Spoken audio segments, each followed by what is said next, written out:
여러분, 고대 로마인들은 죽으면 영혼이 어디로 간다고 믿었을까요? 재밌는 건요, 그 답이 딱 하나가 아니었다는 겁니다. 지금부터 저란 가치, 땅속 깊은 무덤에서부터 저 까마득한 별까지 수백 년에 걸쳐 이어진 그들의 엄청난 영혼의 여정을 한번 따라가 보시죠. 그러니까 로마인들이 정말 사후세계를 믿었냐 이겁니다. 만약 믿었다면 과연 어떤 모습이었을까요? 이게 정말 놀라운 게 그 믿음이 시대에 따라서 완전히 정말 180도 다른 모습을 하고 있었다는 거예요. 네, 그래서 딱 정해진 답이 없었던 겁니다. 왜냐하면 그들의 믿음 자체가 하나의 거대한 여정이었거든요. 영혼의 최종 목적지가 말이죠. 처음엔 우리 발밑 땅속이었다가 저 높은 하늘의 별로, 심지어는 그 너머의 세계로 옮겨가는 정말 어마어마한 변화의 과정이었던 거죠. 자, 그럼 그 여정의 첫걸음부터 한번 시작해 볼까요? 바로 영원한 집이라고 불렸던 곳입니다. 이게 바로 가장 오래되고 가장 원초적인 로마인들의 사후 세계관이었어요. 그러니까 초기 로마인들한테 사후세계는 무슨 저 멀리 있는 다른 세상이 아니었어요. 그냥 무덤 그 자체였습니다. 죽은 사람은 자신의 육신에 영혼이 꽁꽁 묶인 채로 그 어둡고 축축한 무덤 안에서 뭐랄까 희미하고 불안정한 그런 존재를 이어간다고 믿었던 거죠. 우리가 흔히 생각하는 것처럼 뭐 영혼이 훌훌 날아서 다른 세계로 떠난다? 이런 개념이 아예 아니었던 겁니다. 그리고 이 믿음이요, 그냥 상징적인 게 아니었어요. 정말 문자 그대로 믿었습니다.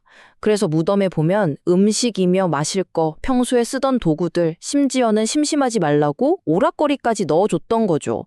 사실 이런 풍습 뒤에는 좀 으스스한 이유가 있었는데 죽은 사람을 제대로 챙겨주지 않으면 앙심을 품고 악령이 돼서 돌아올지도 모른다는 그런 깊은 공포가 깔려 있었던 겁니다. 그런데 말이죠. 이렇게 굳건해 보였던 믿음이 어느 순간 뿌리부터 흔들리기 시작합니다.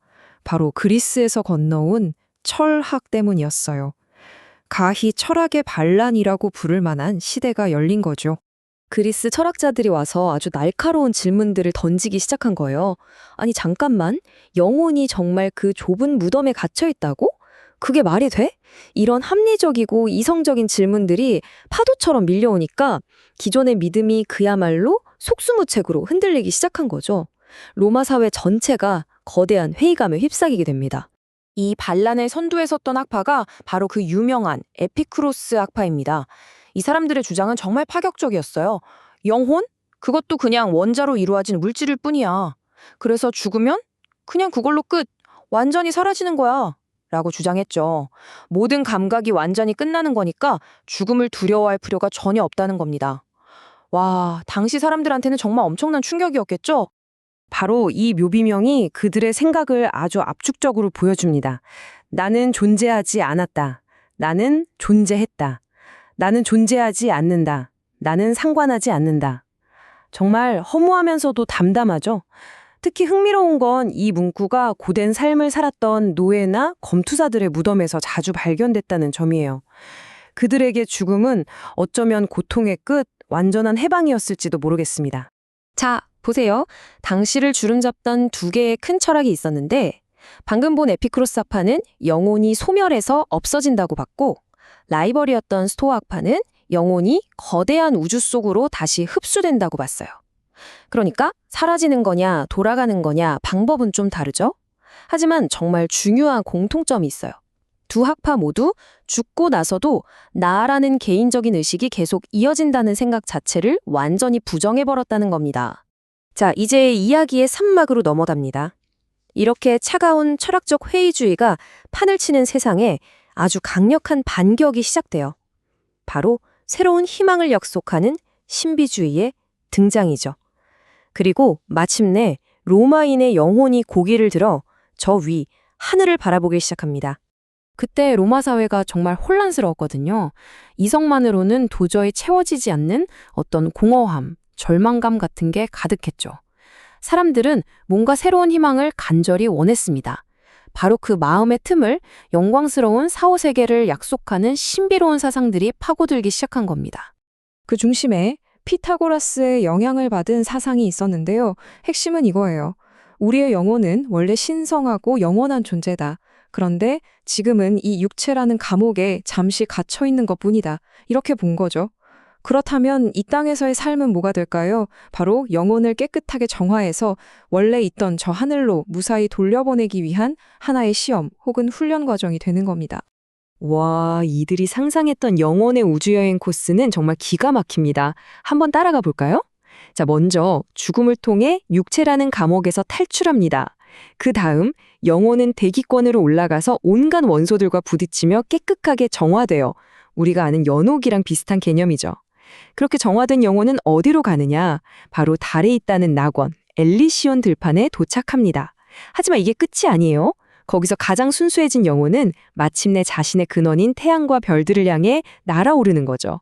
보세요. 4, 5세계의 지도가 땅속에서 저 하늘 위로 완전히 뒤바뀌는 그야말로 혁명적인 순간입니다. 이런 상상력이 그냥 몇몇 철학자들 머리에서 뿅 하고 나온 게 아니에요. 당시 영혼이 별과 깊은 관련이 있다고 믿었던 페르시아 같은 동방 종교의 영향도 있었고요. 또 포시도니우스 같은 여러 사상가들의 철학이 한데 어우러져서 만들어진 아주 거대한 문화적인 흐름이었던 겁니다. 자, 이제 이야기의 마지막 장에 도착했습니다. 이렇게 서로 부딪히고 경쟁하던 생각들이 과연 마지막에는 어떻게 하나의 큰 그림으로 합쳐지게 되는지 그 과정을 한번 따라가 보죠. 영혼이 하늘로 올라가서 영혼이 산다는 이 아이디어는요, 그 힘이 정말 막강했습니다. 어느 정도였냐면, 원래 4, 5세계가 땅 밑에 있다고 믿었던 아티스 숭배 같은 다른 신비 종교들까지도 이 상승하는 영혼이라는 개념을 받아들여서 자신들의 교리를 바꿀 정도였으니까요. 대세가 완전히 바뀐 거죠. 자, 이 타임라인을 보시면 우리가 지금까지 함께한 여정이 한눈에 들어옵니다. 처음엔 땅속 깊은 무덤에서 시작했죠.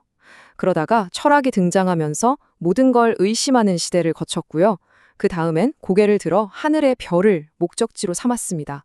그리고 마침내 그 별 너머의 세계, 즉 초월을 바라보게 된 겁니다.